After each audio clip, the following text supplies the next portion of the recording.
I just wake up and go get it. I just wake up and go get it. I just wake up and go get it. Hey, hey, I just wake up.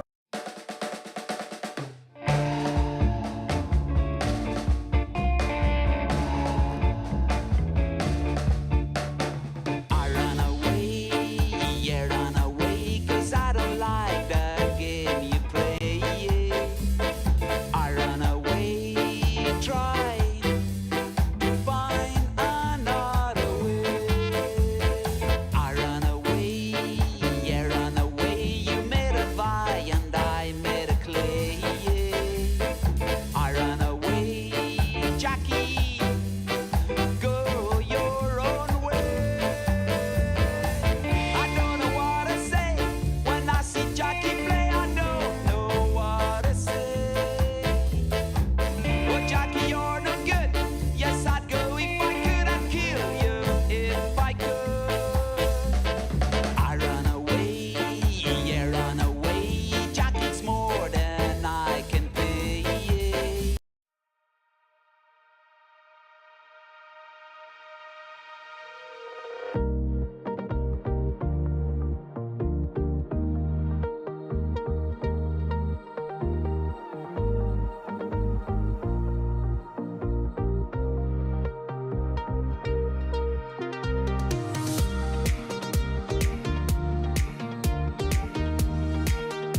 Hey, what's up, everybody? How are you doing today? I guess good morning to you if you're joining from the US. Let me try to get the background music down a tad bit. Let me know if it's too high still. Okay, so before I let Kuba introduce himself and we'll start talk about what's happening, I just want to do the quick sponsor segment in the beginning here. I know you guys love that part of the show, so thank you so much to BallisKit for sponsoring the stream. Use the code FLANG24 for 5% discount on their products. BallisKit exclusively provides payload wrappers for evading EDR solutions, so they have both Macro Pack Pro and Shellcode Pack Pro. Check those out, check out the website. You can also use the command-EDR to get that link and get that info. Also, thank you so much to the VPN provider who's also sponsoring the stream, Asire VPN. Use the code FlyingWeek50 off for 50% off your first month. I've already given out all my voucher codes, so I don't have any more, but check those out as well. And that's it. That was a speed run of the. I really do appreciate the sponsors though, even though I speed run them so fast at the beginning of the stream. It's just the balance of having sponsors, which is great, but then also having to tell you about the sponsors, which is not great, right? So it's a mix. And welcome Kuba to the stream, man. How are you? Long time no see. Hello, Flyingwick. Hello, everyone. Nice, great to be here. And I can also add that sponsors also like being talked about on the stream. I'm pretty sure they appreciate it. So yeah, they do. That's how it's done. I think I met you for the first time in CIFCon last year. Yeah, I think so. Yeah, right? Yeah. I believe so. You spoke at keynote CIFCon last year, and then you had the keynote opening talk this year, right? Yes, exactly. It's difficult with CIFCon because you remember the beginning and then the pirate ship, and then it just goes entirely dark. You don't remember anything, right? Yeah, it's just the beginning of the boat party, and then after that, pretty much nothing. Censored. Yeah, just it's not there. Come back home. That's it. If you don't know what CIFCon is, it's a great security conference in Poland. It's, I would say, maybe 300 to 500 people, something like that. Yeah, like that's even a bit too much.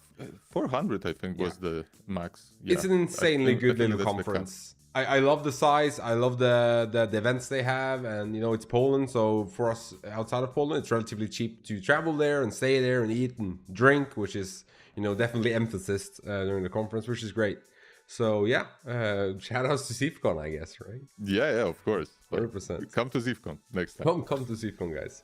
Okay, so today I managed to convince you to talk a bit about EvilGinx Pro. And you told me something about that it was completely ready for release and that you didn't need to spend all day coding to get the server up and running, right?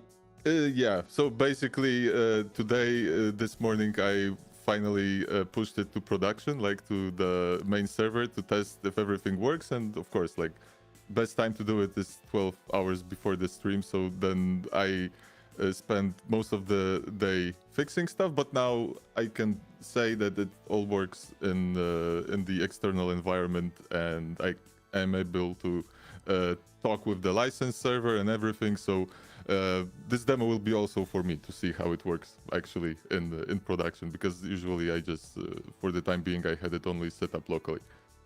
Okay, sick. Yeah, and so I think you did a demo. I've seen some YouTube clips, and you did the demo in February at where was that at? I think I did a short demo at Off by One security stream with Steven Sims. So I don't remember what exactly I did show, but it was, I think, more or less how the pro version would be looking. But either way, in the last months, I went like into deep focus mode to just finish up the development of all the features, which are mostly quality of life features. I think, like to set up like the whole foundations for the future to make everyone's life easier and make it easy to set up. So today I can finally show you how this whole process of setting up the server looks like from this client server perspective, because now EvilGinx Pro is client server. It has the client server architecture. It's not just the client and the server in one single application that you need to SSH to. So you have like a local client running on your own PC, which is compiled to either AMD 64 Windows, AMD 64 Linux, AMD 64 Mac OS, so it's Darwin, and the ARM64. So there are like 4 binaries that I have to compile every time to make it compatible with all configurations. But I think it will be pretty nice in the long run. So what did you use for the client? I'm guessing .NET Core then, maybe, or? No, it's all Go. Okay. Same as it used to be. So right now it's only a single binary. So the single binary can be either a client or a server, but you Okay. need to like switch it with how you start it with Parameters. specific parameters. So if you for aren't, sorry, no, go ahead. No. So just wanted to add that for now there is no like web UI, obviously, because that would take a lot of time out of like I need to like focus on more important things, and once I finish like this foundations for the pro version, I can then focus on research and improving the hacks and everything, so that will eventually get more interesting with all the feature development. Sick. Yeah, no, I think I'm really looking forward to seeing how that client server architecture plays out. Does that allow for like a more easy multiplayer sort of setup as well? Having like Yes. multiple, right? Because So usually it's been basically done you with can team have access like screen. multiple users on one server, and you Okay. can see what each person is doing. I don't think I'll be able to show that part today because I only have like one account right now that I tested with no with worries. the production server, but yeah, more or less. No worries. So I guess just some background. I think most of the people in chat are going to be familiar with EvilGinx, but it's basically, I think, the de facto go-to open source man-in-the-middle attack framework currently for specifically doing phishing. It's essentially, I think Microsoft has deemed it AITM attacks, right? AITM, so adversary in the middle. So they Right. changed the man in the middle to be more politically correct, I guess. I guess we're all adversaries now. Okay, adversaries in the Exactly, middle. Okay, sick. So I'm looking forward to the setup and demo, and yeah, I don't think I'm just go ahead. I guess take it away. Yeah, so I'll Kuba. start with, I think, sharing the screen. Let me just find the button because I... Also, let's do a quick audio check. Is Cuba too low or am I too high in terms of audio levels? Just scream out in the chat. Yeah, testing. Want to make sure everybody gets this. Don't want to mess that up. Audio is good. Perfect. Great. Okay, I'll guess just go ahead and share screen. Okay. Sick. Okay, that's not my email. Yeah, that was the link to the chat. Okay, so basically what I want to start with is we will set up the new server. First, I will set up a droplet on DigitalOcean. So what I will do, I'll just create a new droplet. So we will be deploying the new EvilGinx server to the external droplet server. So Sick. I'll pick, I don't know, which part, doesn't matter, can be London.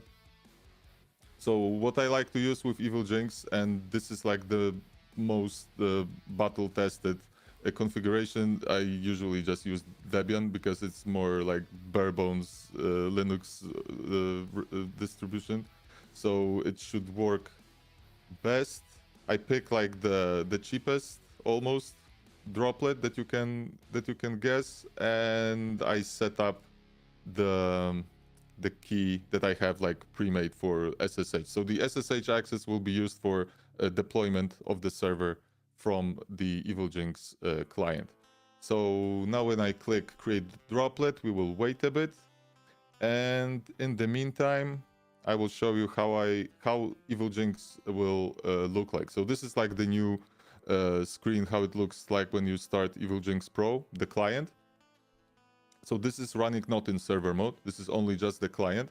And what you will be asked for is your BreakDevRed account. So if you are already in BreakDevRed, then it's great because you already have an account. So once you also get the license, once EvilGinx Pro is released, then you will be able to use your BreakDevRed account just like that. Okay. Great. So I'll log in. Then it's also like mandatory to be protected with MFA. It would be really bad if I use like very weak way of authentication, especially that I make software to break this kind of authentication. I guess, right? That would be really sloppy on my part. Okay, so now we're logged in into the client, and now it will stay like this. So this is like the OAuth session with refresh tokens. So tokens refresh every 15 minutes automatically. You don't have to worry about it. Once you log in, it stays like that, and until you log out, obviously, if you want to like change machines or something. So basically, the way how this works is it will prevent you from using so the license is per one seat. So if you log in into a different client on a different machine or another window, for example, the refresh token will get invalidated, and only one client will be actually able to use it. So it can only be essentially used one client per per application. So one active user at the time. It doesn't Yes, matter one where, so active you can user at change a that. time. Exactly.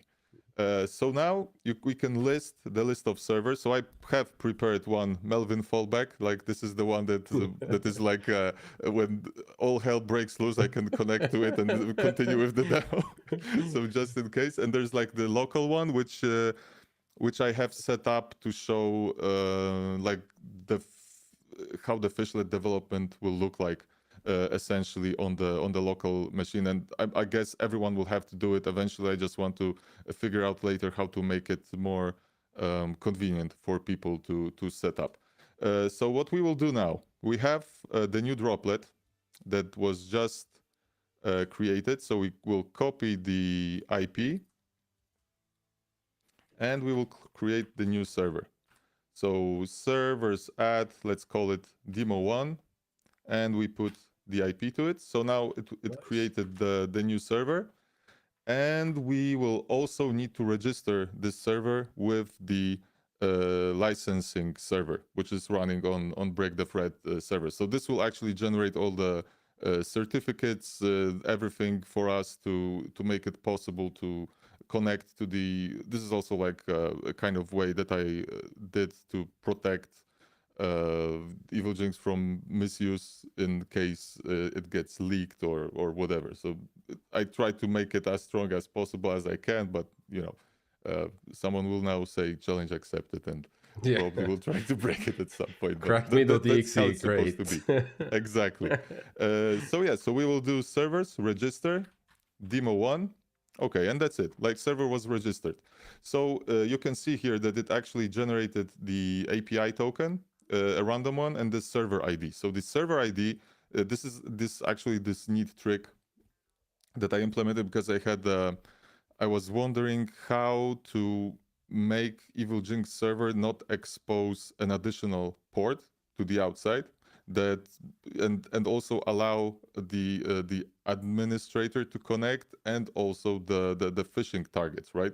Because basically EvilGinx is a server and has to manage and handle all the connections that are incoming, and we also need to be able to control it. But if you want to authenticate somehow with the server to let the server know that you are the owner of the server, then you need some way to do it. And the easiest way would be to set up the new port, which was not a good idea because it would also increase a number of artifacts. For example, like if you did some port scanning, you could probably find the EvilGinx port, and then you would be able. So everything is done over 443. So there's only just one port open on EvilGinx server as it used to be still. And the trick how I authenticate with the server is I actually use this server ID as the host name that I put into the SNI extension with the TLS handshake.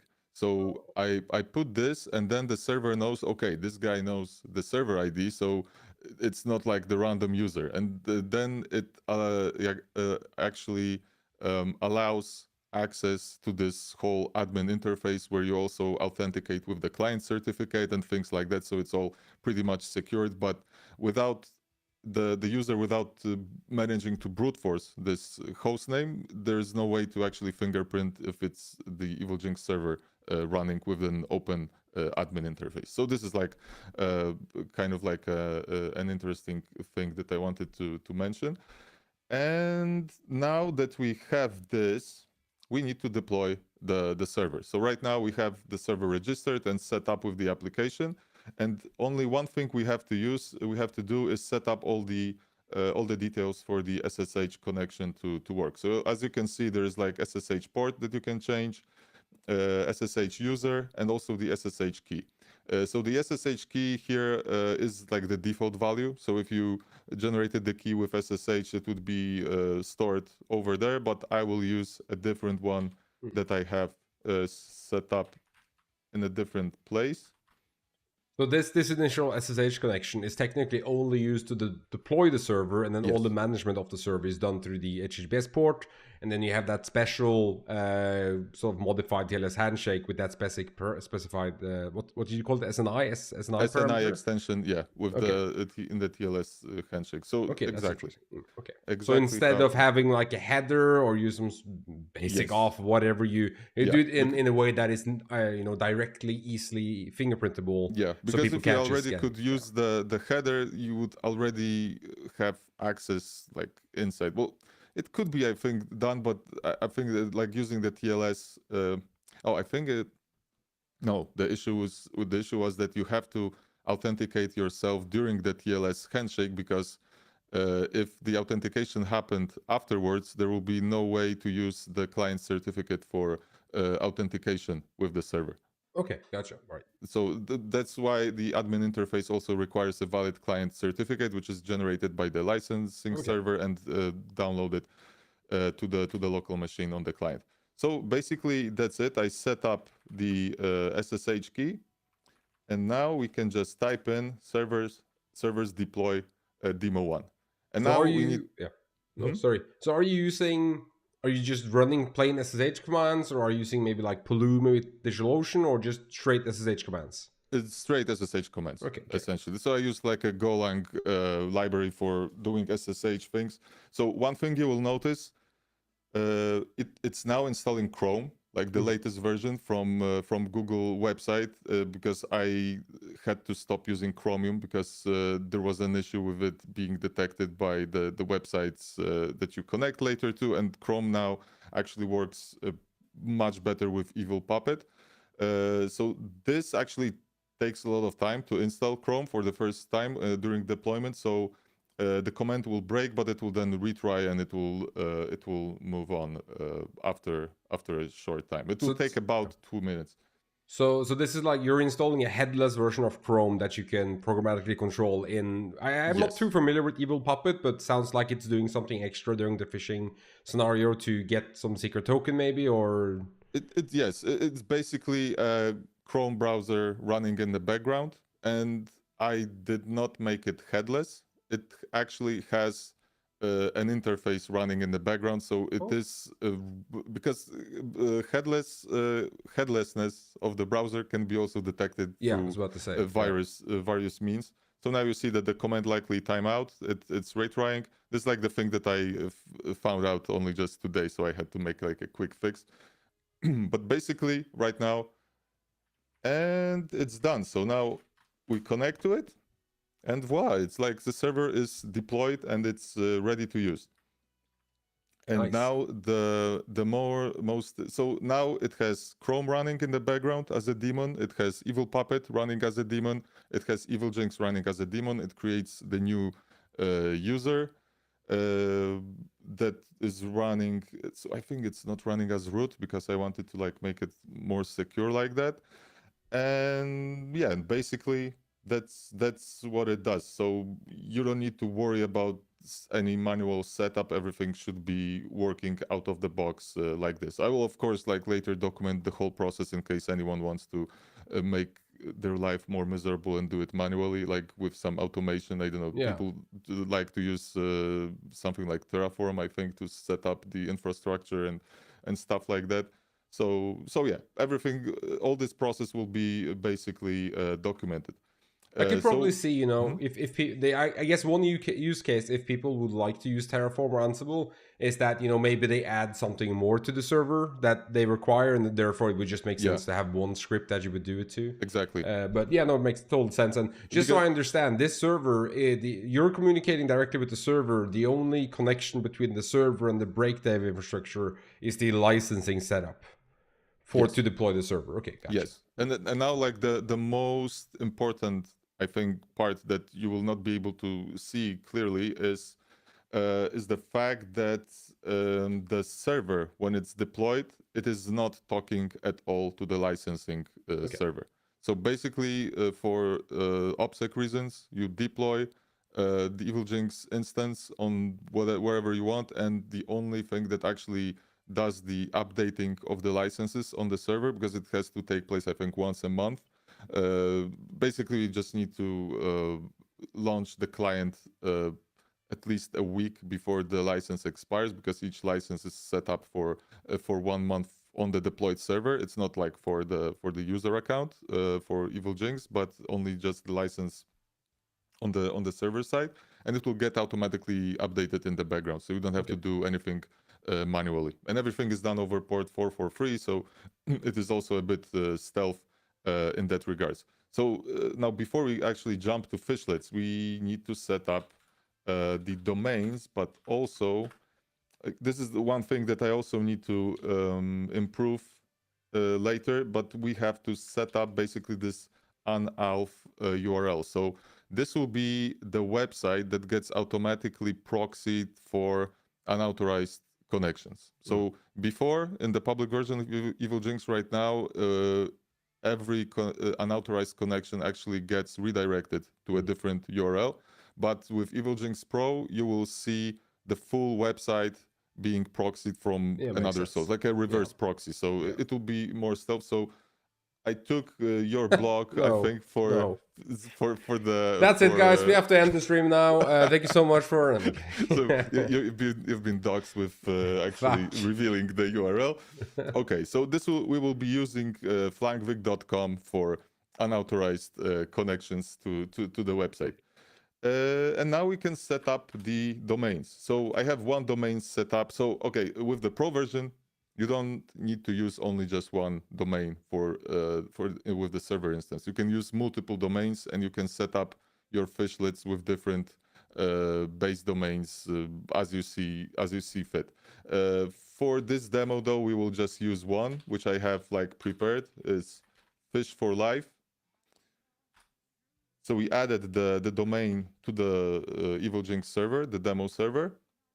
And you can see by default, the provider will be internal. So it works the same way as it used to. You just have to point the name servers to the EvilGinx instance, basically. But right now, you can also use external DNS providers. So what I wanted to show, I just need to set up... I'll just have to shut down the screen because I have to expose my API key. Yeah, no worries.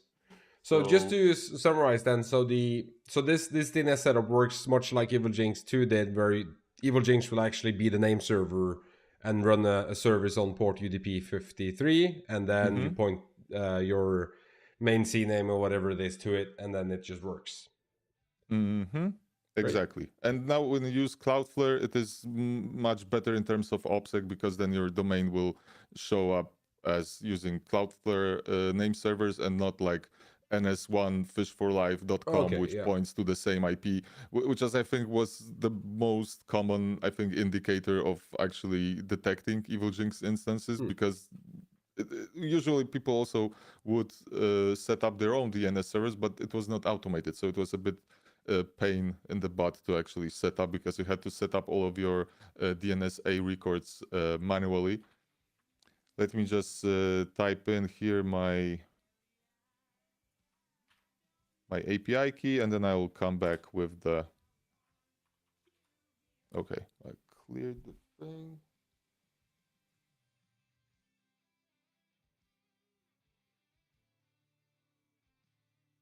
Okay, and it's back. So now when you see the Fish for Life is set up with Cloudflare provided, it's configured. And yes, to test if it works, we can do domains list Fish for Life, and it will basically query Cloudflare API to list all of the DNS records that you have set up, maybe with your fishlets, or maybe you have some leftovers. But basically, if this does not show an error, it means that the API key is good, that you set it up properly, and now you can enjoy with your proceeding with your phishing engagement.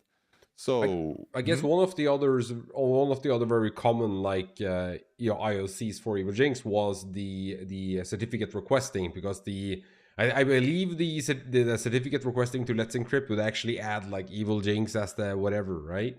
Didn't it? I believe it did. I think it didn't. Well, if you requested the TLS certificates with Let's Encrypt, the only I think indicator was the email I think used, but that was generated randomly most of the time. So I think what you may be referring to was the self-signed certificate that was used like locally. So that was using like the CA root certificate, which was I think named EvilGinx Super Evil CA or something like that. Yeah, probably makes that. Yeah, you're right. Yeah. Okay, so now we can actually now proceed with setting up our fishlet. So what I will do is I will list the fishlets, and this is like the new thing. So this is something that I did just last week.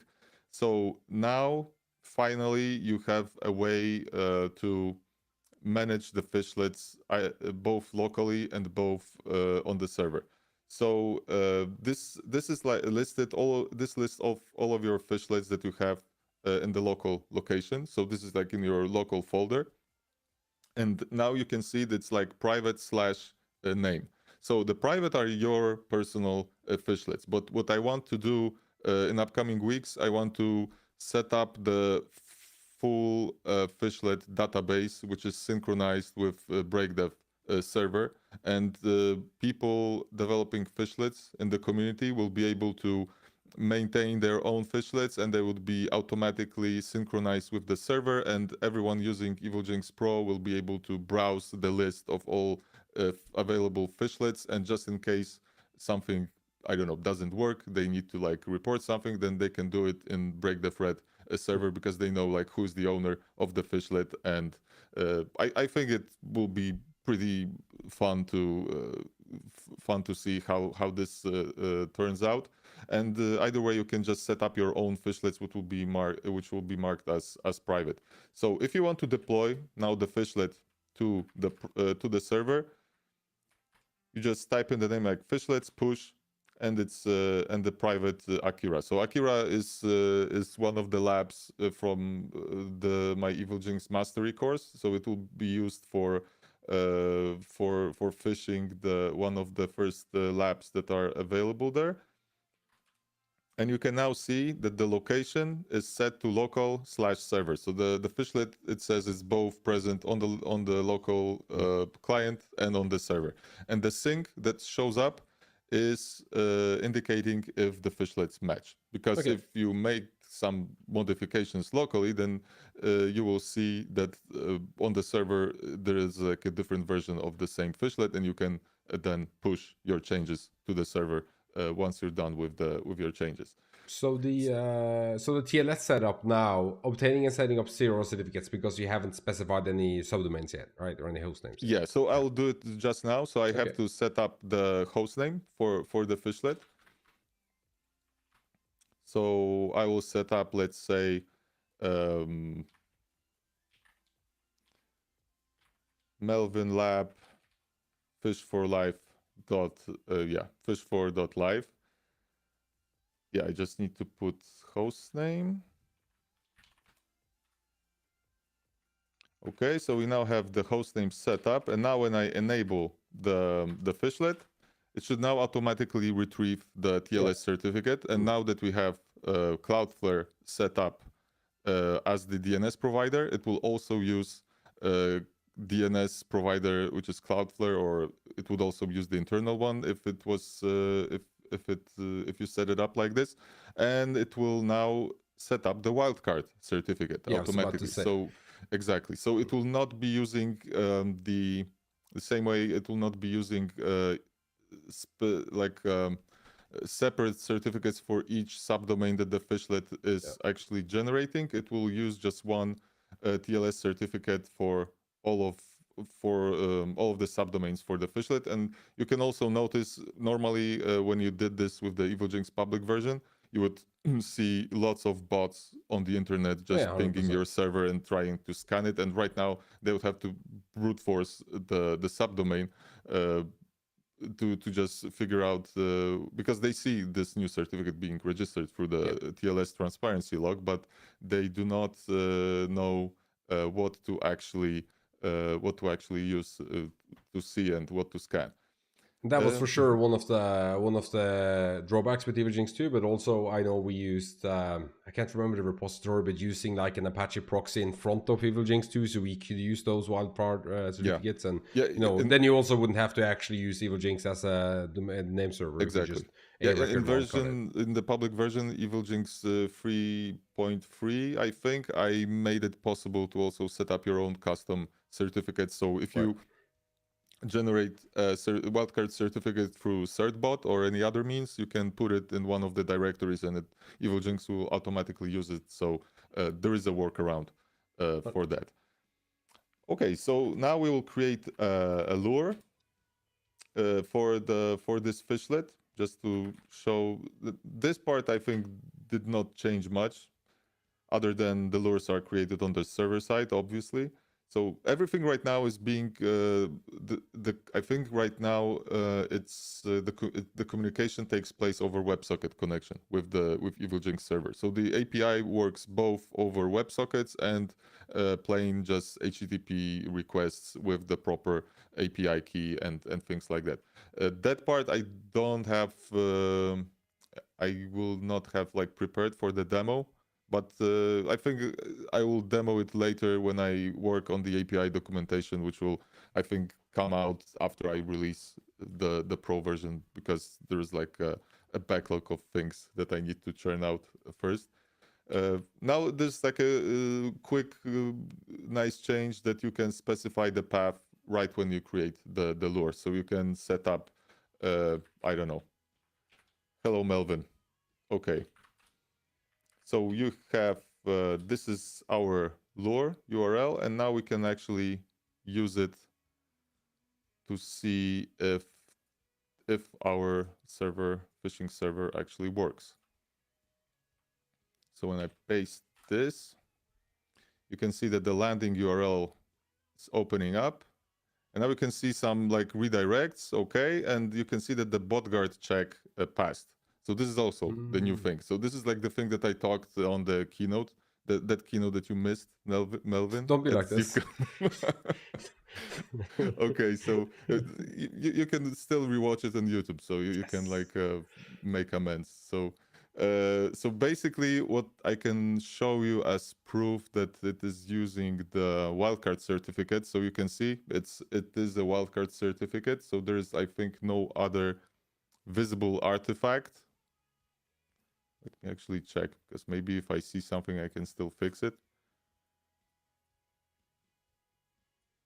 Yeah, basically it's just a normal Let's Encrypt certificate. So I think the only suspicious thing is that it's a Let's Encrypt certificate. And yeah, so I think you can right now, I think, use different providers, right? Like automatically through the API. It's the certbot thing. I think certbot. Yeah, I think I think in certbot at least you can change providers. Yeah. So I think if I actually put in different providers, because they all, I think, maybe using the same API and the same library that I'm using, may be able to communicate with more than one provider, but yeah, we'll see.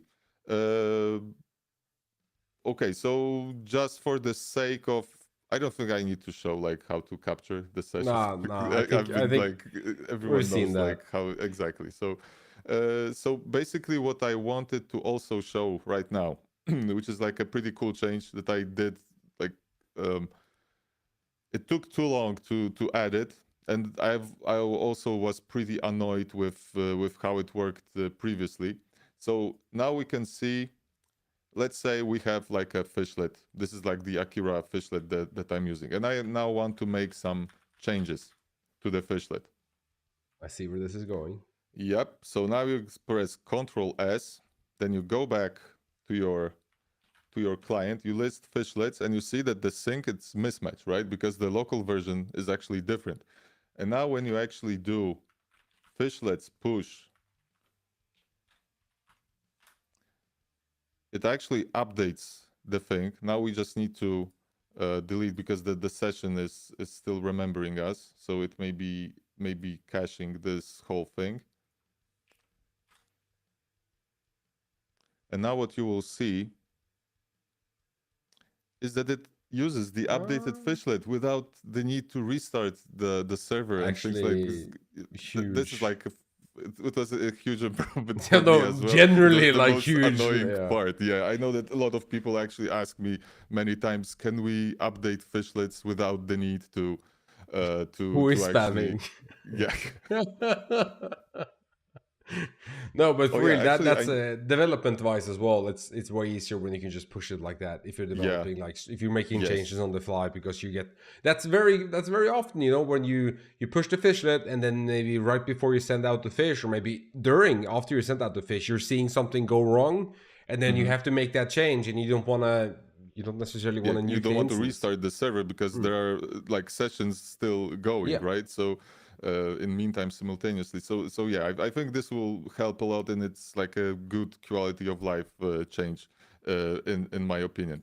So now I want to show you how the Bodard actually works. So Because that as was you what see, the keynote you had this year was yes, about, the botgun features, right? Yeah. exactly. So what I have currently right now, so if there was a scanner that knows like this URL, let's say, um, let's now just make it a bit okay. And if I do the curl on the same on the same URL, you can see that there's like an error, like a TLS alert, handshake failed. So this is actually part, and I'm not sure. Maybe I will change it actually because I think that the TLS failing on some connections and being allowed through the browser may be also an indicator that maybe EvilGinx is installed on the server. It's like maybe I should just allow the connection to pass through and just show the proxied website or something like that. But this is how I currently have it set up. Okay, nice guys. Oh, nice. Okay, so you see, someone actually tried to connect to the server right now using the phishing URL, and they were using Firefox 115. And what I did is, when you look at the Bodard rules that it's like a new YAML file that you can set up the Bodard rules with, I only allow Firefox versions above 120. So basically, a lot of bots will try to use the old versions of the web browsers. And this is one of the protections that I did. And also, as you can see, I have a whole list of different JA4 signatures, which indicate, so this is, for example, curl. Curl will always have the same signature, and that's why this failed when I tried to curl the URL. So the other No, I think it definitely makes sense to maybe just proxy instead of denying a weird TLS thing, because then you could proxy it to some legitimate API call. It will return some verbose message, and it looks just like a failing web service. Exactly. Yeah, so I think I'll actually change it and make it go through, because it's the TLS failing may be an indicator of like this IOC that you can use for to detect EvilGinx instances. But one thing that I would love, though, feature suggestion, would be some easy way to not have to manually filter out mobile traffic, because of a lot of the times when you do like QR code phishing, it makes sense to only allow mobile traffic. I remember you mentioned this on the channel on BreakDev that you actually do. So I remember also your other feature request was also to do this geolocation kind of thing, and also have it built in, so to only allow, for example, traffic. Only to allow, because geolocation is also, but geolocation is hard. Geolocation is difficult, right? And I think I tweeted about it a couple of weeks ago.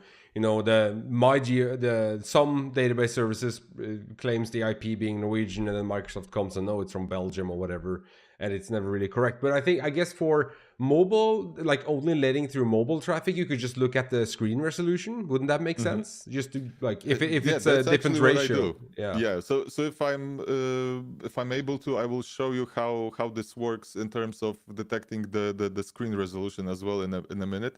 But what I wanted to show you how the source of the website looks. So if any bot actually scanned the website, they would see your blog. Essentially, there are like URLs replaced, right, with the Akira Cool. Melvin Fish for Life posts and things like that. And the thing is, here are the injected JavaScripts that are being used to gather telemetry, and I think that also handles the redirects. I forgot. So this is like a randomly generated name. But if anyone wanted to scan this thing, Be it's my like guest. dynamically obfuscated with the obfuscator.io, which is used as a Node.js library in the background as well. So both of these scripts are generated dynamically, randomly. So, and this is actually what gathers the telemetry. So the telemetry will be gathered. It will be sent back to EvilGinx server. EvilGinx server will then verify if everything is okay, and will send back either the URL of the phishing website, and it will also unlock this session to be able to see the phishing page, or it will just show the normal proxy content of the website. So yeah. So basically, what I wanted to show you.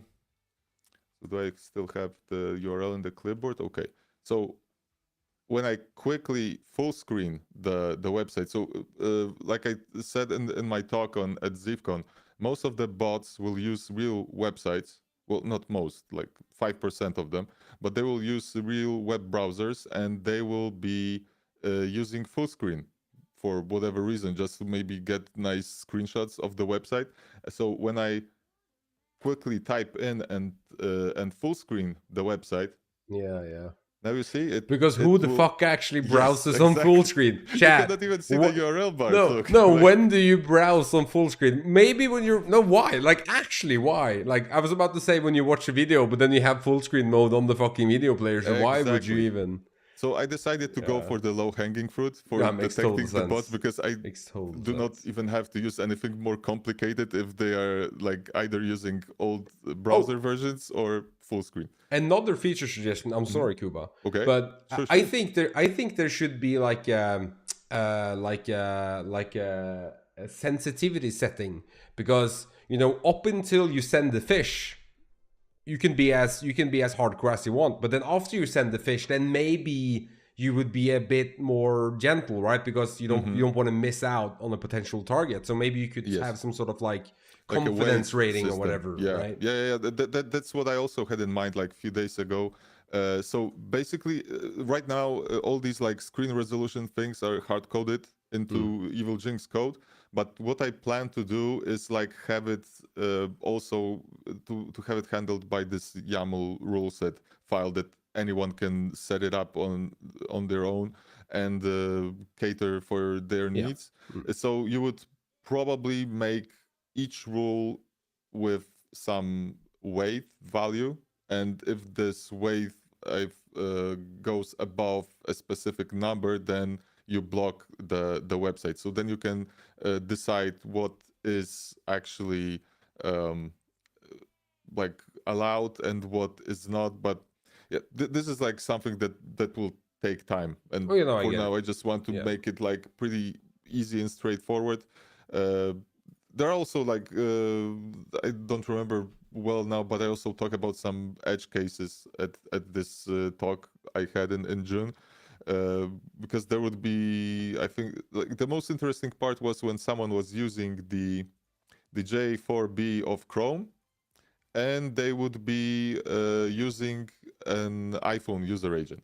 So it clearly never is a way like to that, or there is also like a way to detect graphic drivers. So if you see Google something and it is a connection made from Apple, like why Apple would use Google hardware, like yeah. So these kind of things can also be used as indicators, but most of these really edge case scenarios were from bots that I think were I don't know, like 1% of all of the requests were really the most problematic ones. So they can also be pretty much ignored, I think. End of the day, it's more or just less. about getting, if you can get like 95% of the bots, that's good enough, right? Because Exactly. ideally best practice would be to enable your fishlet, do the testing, and then disable it until you actually actually send it, right? So you don't risk getting that burn. I guess I was about to say, maybe I know that iPhones now, they have like something called try to avoid IP tracing or whatever.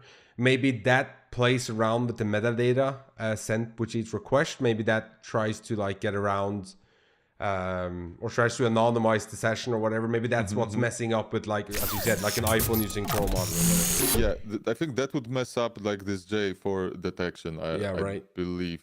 No, this is actually initiated on the client, but then There's some it's tracking like stuff related to it, which probably affects exactly. it. Yeah. So basically, you can use these fingerprint generating libraries in JavaScript.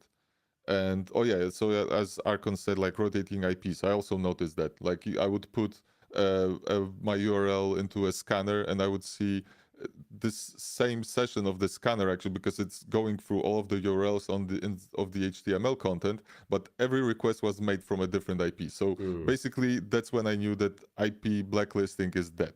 Basically, so there's no way to just handle this amount of IPs and set up a list of the ones that are not allowed. So as you can see here, there's also so you see that now I'm getting like all these bots that are getting actually blocked right now. So you see that this is like the rule that I set up, that where the outer window dimensions that you get through JavaScript are smaller than the inner window dimensions. So this actually only happens when you do the Control Plus and you actually like zoom in. So that's when this happens. But it's also like, okay, some people actually do use zoomed in web browsers, but then there's also like this pixel ratio kind of indicator, which has to be above 1, and all the bots had it set to 1, which is also an anomaly. You cannot have the website zoomed in and have this variable set to 1. So what you're saying, if you don't want to get phished, always browse in full screen. If you don't want to get phished, Yes, just exactly. always That's the best way. defense. Yeah. Exactly. There's a question here as well that, can you, from Simply Antasika, butcher that, can you hot reload your Bodard config? Can I? Yeah, I think basically right now we have to restart the EvilGinx server, but now it's much easier to restart it. So I can show you. You just do remote restart. Of course, because you never exit the actual UI. Exactly, and now it's connecting back, and nice. it's working again. So this part is also much simpler. So we can connect, like manage everything from inside the single client. Okay, so I think like the Bodard things are actually out of the way. That's sick. I think the Bodard is by far one of my like most anticipated features, because it is actually an issue, and you have to be aware of it OPSEC wise, or you will get that big fat red. This website might be delicious, and your domain is burned for like a year or whatever it is, and then exactly, you're screwed. Exactly. So now the last thing that I wanted to demo, but I do not know how to demo it, but this will be the Evil Puppet. So for that, I wanted to show how this Evil Puppet part will be structured in the fishlet, and I will show it on the example of LinkedIn. I've thought about actually putting out Google, but maybe I do not want to share on the stream like how Google this protection works exactly. So I decided to maybe do it with LinkedIn. So first, what I wanted to do is I will start. So here I start EvilGinx server on the local side, on the local machine. Here is Evil Puppet running as well. So this is like the developer setup. You have all of the parts actually working, and this is the Chrome browser that Evil Puppet is running in the background. So for now we will So now also, if you're managing different servers with EvilGinx, now it is as simple as just server connect local, and you switch to immediately to a different server. And you can see you have the whole different configuration. So you can see I have LinkedIn prepared for this setup. And what I will do, I will just... So I'm using the local server right now because for the demo purposes, I do not want to expose the phishing URL to the outside so that people can maybe, I don't know, interfere with the demo at some point. So what I will do, I will open this LinkedIn. He doesn't trust you guys. He doesn't trust you, chat. That's just how it is. I don't blame him. Too many hacker mindsets. Too many yes, hacker I do not mindsets blame in you the at chat, all. probably.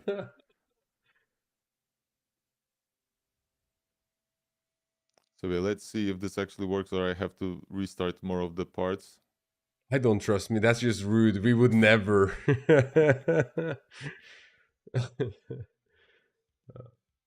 Oh yeah, so Evil Puppet is actually not connected. Okay, so they had like some kind of crash. Okay, doesn't matter. It happens in the local machine when you actually sleep the VM and open it up. It never happened to me on the server. So this is like the thing which is pretty much exclusive to using it in the local machine. Let me just check if yeah, I think it should actually work fine. So for controlling Evil Puppet, the actual Chrome instance, are you using like a remote debug port, or did you recompile your own Chrome? Yes. Or okay, yeah. Yes, so it is using a remote debug port.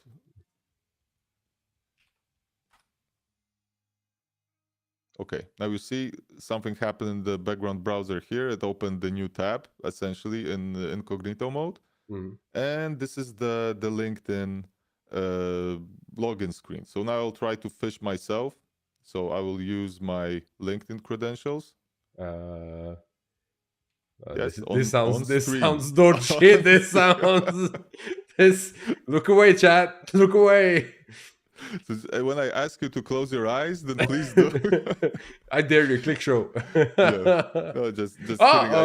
Okay. I was about to say password, but it says password was entered. It's actually did quickly do it in the background. So now it logged in. Okay, I used like the wrong password, I think. So I forgot to update either the password or... I think it was just the last part of the password. I don't like playing with passwords on live stream. Okay, so you can see it now once again. So this is how the background browser works. Gotcha.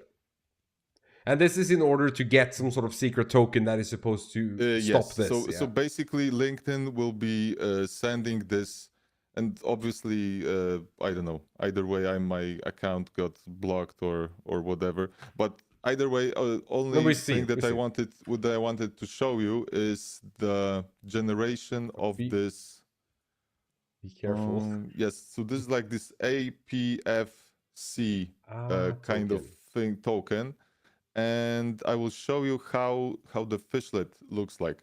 So here, obviously, we have all the usual stuff with JS inject things that you can pre-populate the login, and this is the Evil Puppet part. So here it will wait for the fished user to reach this HTTP request, and that's when the extractor which is set up. This is like the one extractor rule that will get triggered on this URL. So here you specify the tokens that it should be retrieving, and this is this APFC token. This is like just a display name, but this is how you set it up, where to retrieve it from. So it will open the background browser with... Oh no, actually this is for the actions.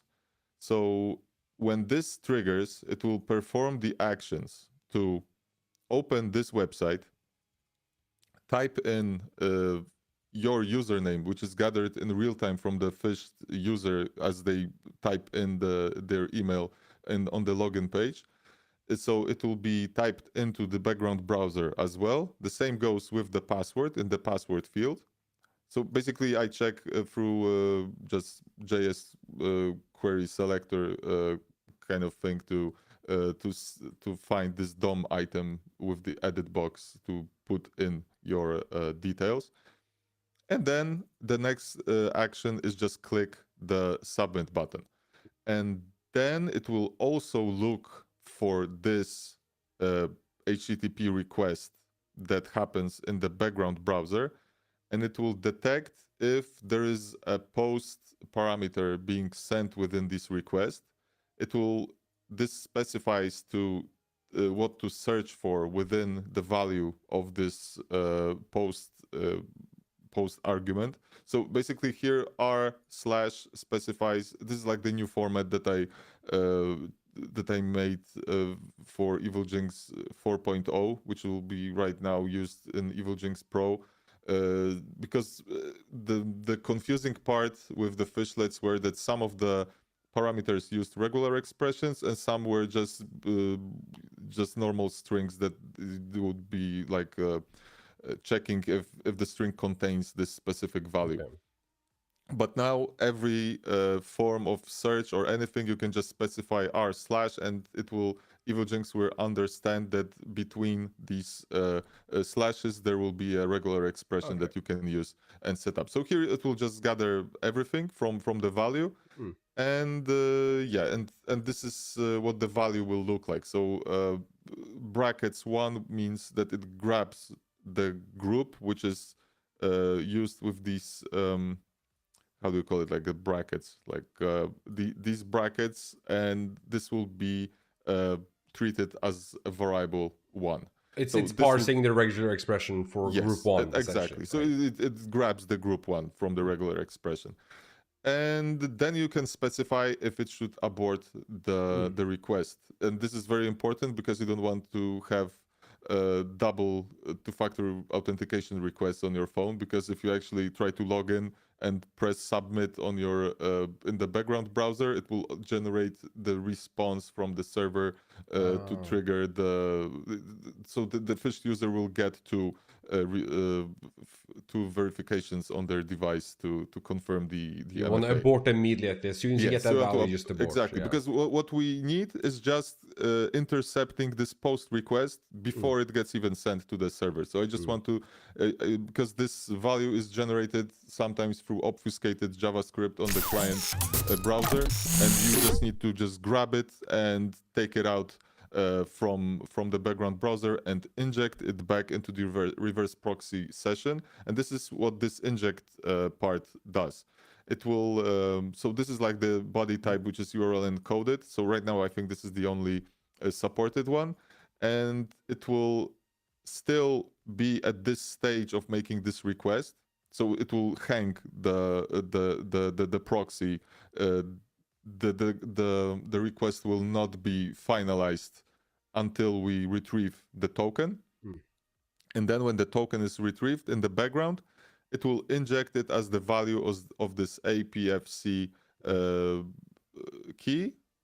And voila, and you have like the value from the background browser used dynamically in the reverse proxy session, and it will have all the nice telemetry of the legitimate browser, which is a Chrome browser just running in the background, but it has no indicators of being headless or malicious, or most importantly, it does not have an indicator that it is using the phishing URL. That its location is on the phishing URL, because that's the issue. Yes, yeah, the phishing URL doesn't match LinkedIn. You're using the legitimate URL to log in, and that's where this telemetry is generated, and there are no indicators of any malicious behavior. Because LinkedIn actually, if you do not produce this APFC token in a valid way, they will just lock your account, and you have to later unlock it through email and reactive. So sounds like something Microsoft is testing and that we might see really soon elsewhere, right? This was implemented I think more than a year ago already in LinkedIn, and for some reason they did not add the same protection to Office 365. and I have no idea why, because this is actually a great additional security protection against phishing. I But guess I don't know. maybe They rely more on conditional access now, so I think that's the thing they want to push. But just to most. summarize this essentially just tells the session to halt, tells Evil Puppet what to do, what value to extract, and then aborts immediately to avoid that value being expired, sends the value back to the fishlet, and then moves on as nothing happens, right? Yes, so you're sort of relying a bit on the speed of the server as well, because that's gonna, you know, it's if you have half a gig of RAM, won't work. It's gonna be super slow, so you might want to have a bit of a beefier server. And then question then, do you allow SOX proxies to be set for Evil Puppet, because that needs to match? Yeah, that's actually. Melvin had a good point. Yes. So for Evil Puppet, I think it doesn't matter because the reverse proxy connection is made from the same IP, right? No, I was thinking if you set a SOX proxy in EvilGinx, that SOX proxy needs to be applied to Evil Puppet as well. Yes, you're right. If you want to make it the same, I think it can be done through the parameters. When I don't know if it's no, you can set dynamically though. You can the easiest way might just be to run Chrome through proxy chains. Yes, but then like you only can set up one IP for all of the sessions, because there's only just one Chrome instance running in the background, and that will be the thing. So you have to like decide. But then again, at least currently the SOX setting is server wide. Currently, so that would be fine then. No, I think you can actually use SOX settings with the launch parameters pretty easily. I used it before, so you no need to use even proxy chains or things like that. I think Chrome has the SOX settings built in. It's just a bit complicated to set up, and they really did not document it well. But I think I have like the command line somewhere. No, 100% written you can down. do it. Yeah. So I already tested it with some.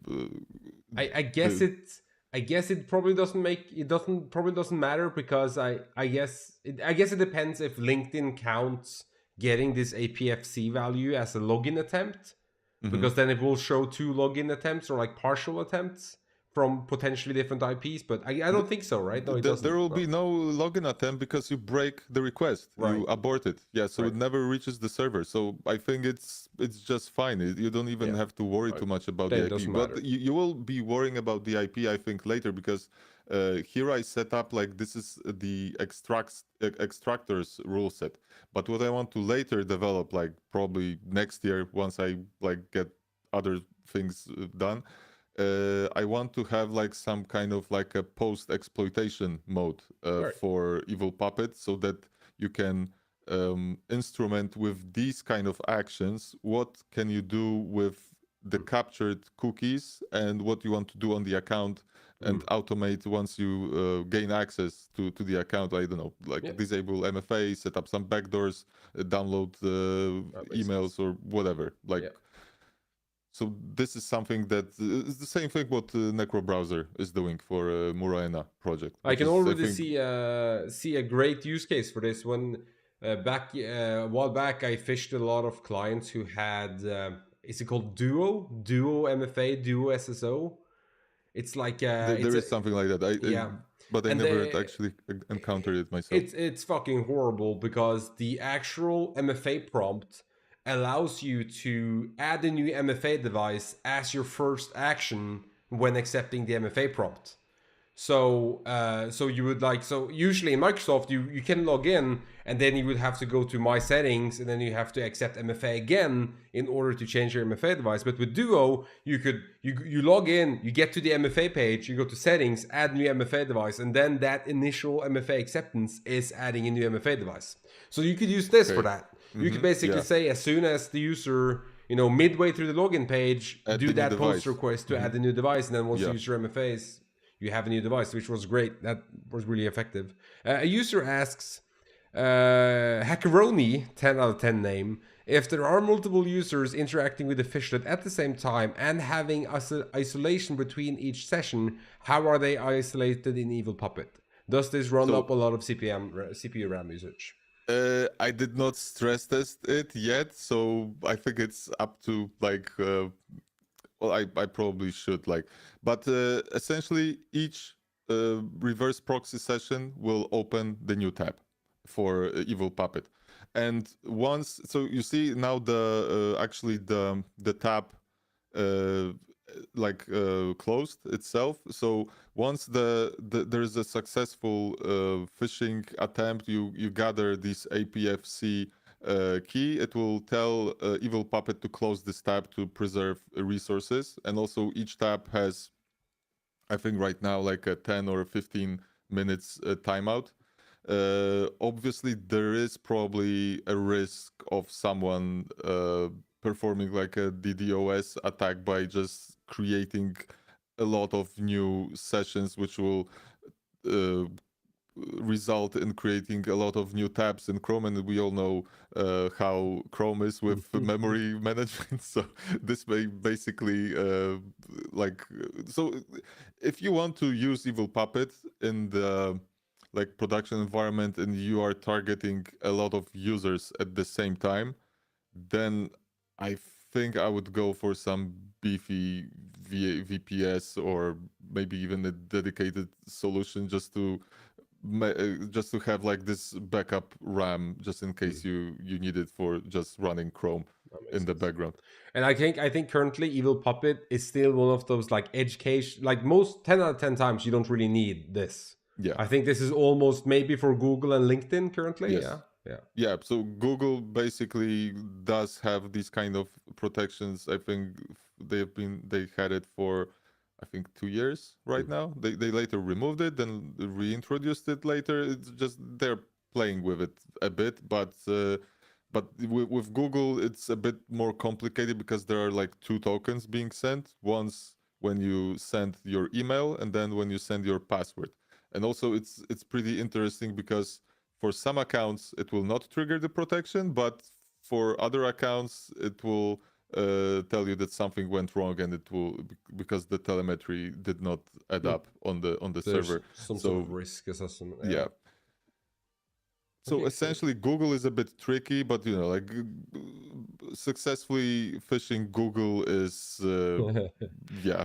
That's, if you want to go for Google, like I would go for some lower hanging fruit. But if you manage to do it, then Google is. But yeah, that's the point. Like EvilGinx Pro should, I plan to make it like able to fish it. I don't know like what will be the success rate of actually fishing Google. It works by in technical means with Evil Puppet. It does everything it should be doing, but not sure what happens if you want to scale it to like 20 simultaneous like phishing sessions at the same time.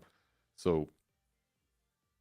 Okay, so I get a couple of more questions. I think somebody earlier in chat asked if there will be a GoFish integration. I don't think there will be, but you're working on something that you want to use for sending fish emails, right? Yes, this is done. So right now you can still use this integration that I did with the EvilGinx 3.3. But for sending emails, I am still like thinking of how to do it, because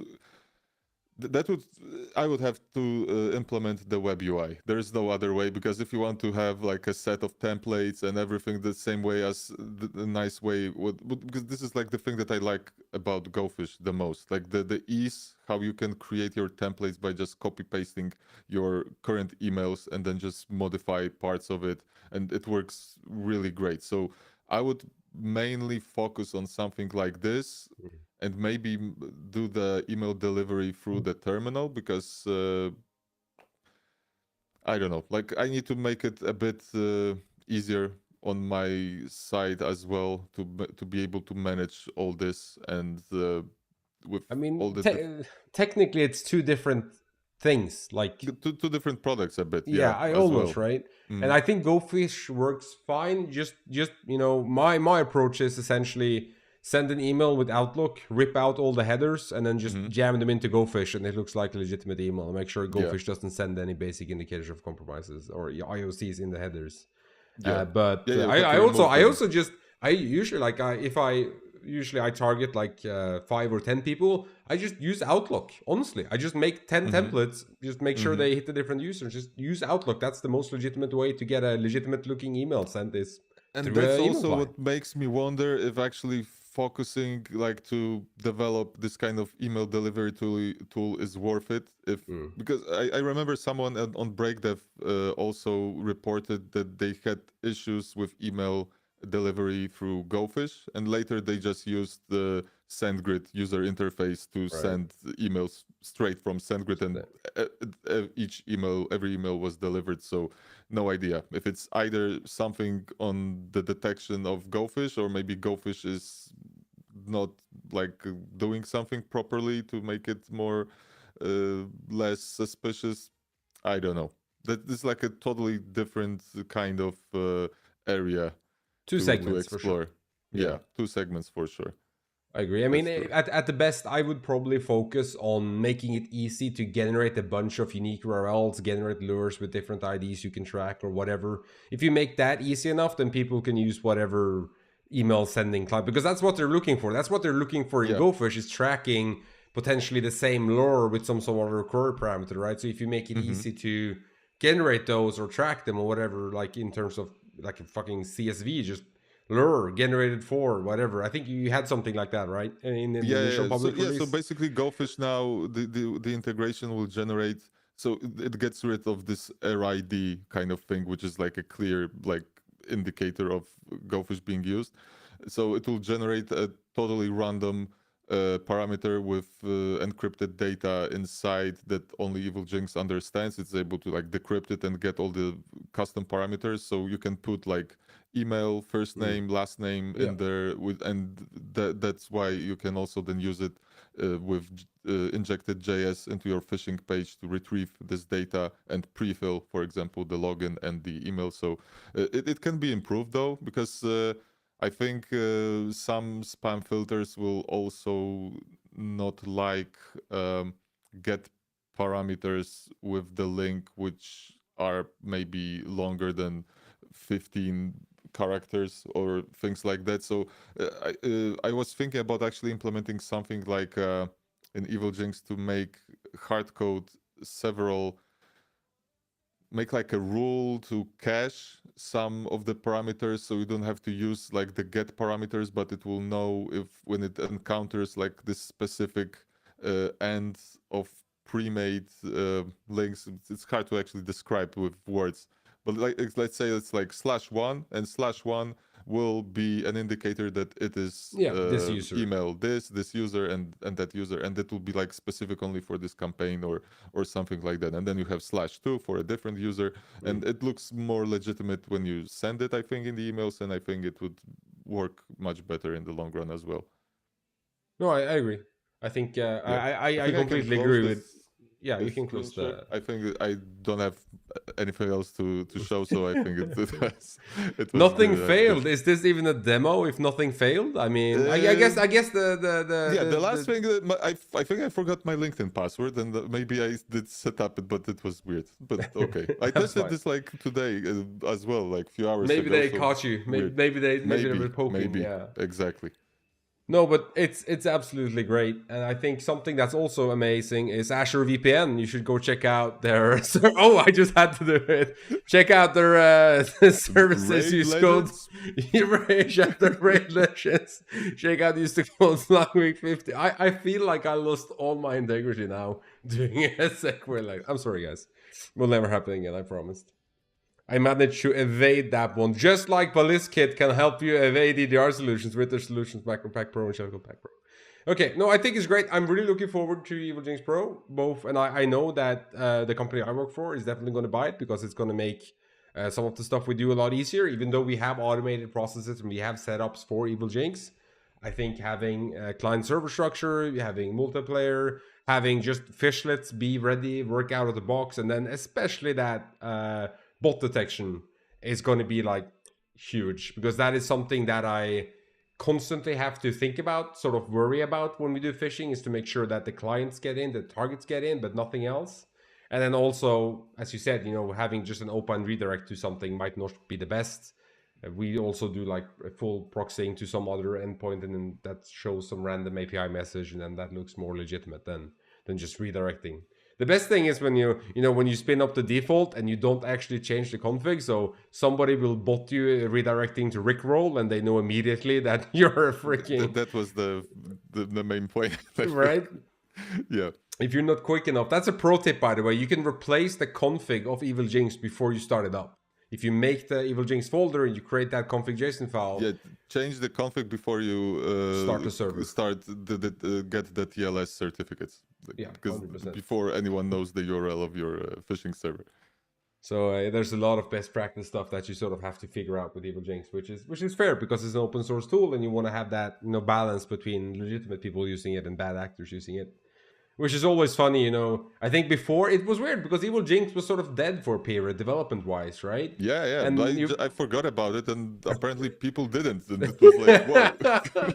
What, people use this? What now? Yeah, Hey! exactly, yeah. It was always funny going to like the issue page on GitHub and seeing all the people trying to use it for obviously not legitimate use cases, complaining about stuff not working. So I need to apologize to everyone who actually started all these great discussions within pull requests and issues, but I stopped like looking in there because of the amount of there's just too much traffic that I can filter with my own brain.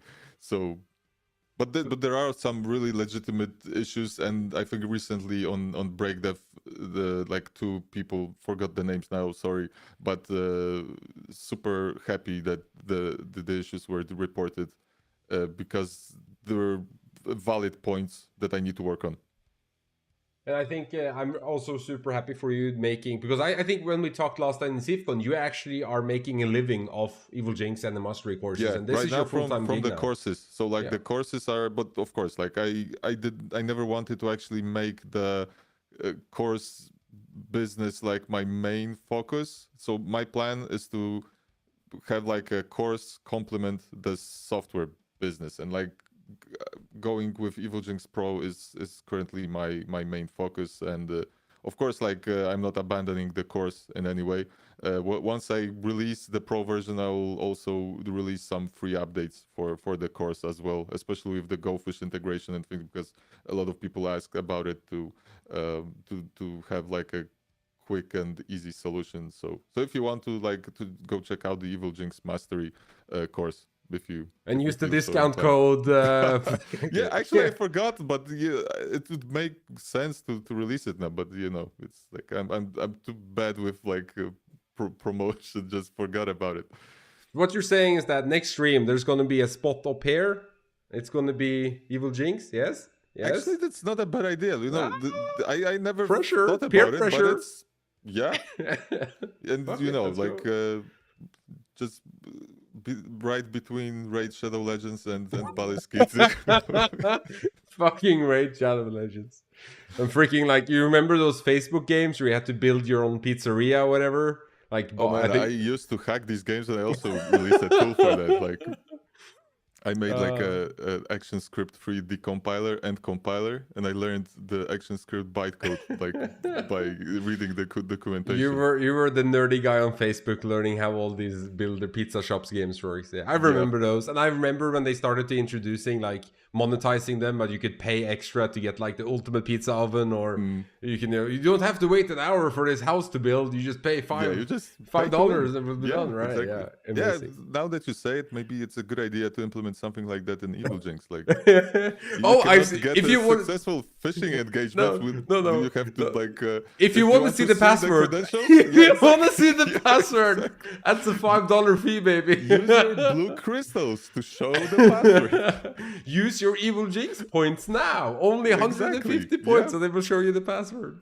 Exactly. Oh wow, dude, you're a business mastermind, Kuba. That's gonna monetizing the hell out of it, the Chinese MMO kind of way. Here's the password and username. If you want that token, then you gotta pay extra. That's not a free feature. Exactly. That was a freebie. Now you have to pay more and more. No, but honestly, though, looking forward to EvilGinx Pro. Thank you so much for coming on stream and doing the demo. Thank you for having me, and I was super excited to for this whole concept of joining your stream. We've actually been planning this for 3 Yes. months? I think it's usually like that. The thing is, I want to prepare, like, and eventually I usually postpone it and to prepare, and then I prepare the most of it in 12 hours. I think we're supposed to do it right before Vegas, and then Vegas is like a whole thing. People get exhausted, a lot of stuff happening, so you don't want to do it in the middle of Vegas. Yeah. I think that would not be a good time. Right now, I think everyone is getting back to like this autumn kind of vibes without like vacations are ending, and yeah, right now here it's actually getting to 10 degrees already. So same. It's getting cold. Yeah. It's not nice. Okay, thank you so much, guys. Thank you so much, chat, and everybody who joined in to view this. I deeply appreciate it. If you caught this late, the whole VOD will be on YouTube, so you can check it out on YouTube as well. And then, yeah, I think that's it. Thank you so much for joining, Kuba. I appreciate it. Thank you to everybody else for joining as well. Thank you, everyone who joined. And yeah, let's. If you have any other questions, you can ask on Breakdev as well. Awesome. Okay, guys, you have a great rest of your Sunday. Already looking forward to Monday, first day of the work week. And yeah, if you guys want to join the Flying Week Discord, you can. And then have a great rest of your Sunday. Yeah, thank you so much again, guys. Have a good one. Bye-bye. Bye.